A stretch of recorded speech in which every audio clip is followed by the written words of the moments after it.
بیت 1956 میں سلسلہ سہروردیہ کے بزرگ قطب ارشاد حضرت ابوالفیض قلندر علی سہروردی رحمۃ اللہ علیہ کراچی تشریف لائے۔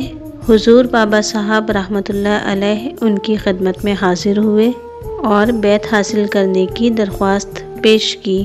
حضرت ابوالفیض قلندر علی سہروردی رحمۃ اللہ علیہ نے فرمایا کہ رات کو 3 بجے آؤ۔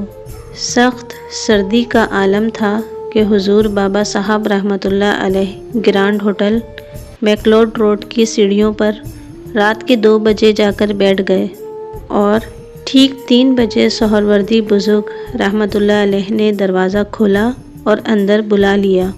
سامنے بٹھا کر حضور بابا صاحب رحمۃ اللہ علیہ کی پیشانی مبارک پر 3 پھونکیں ماری۔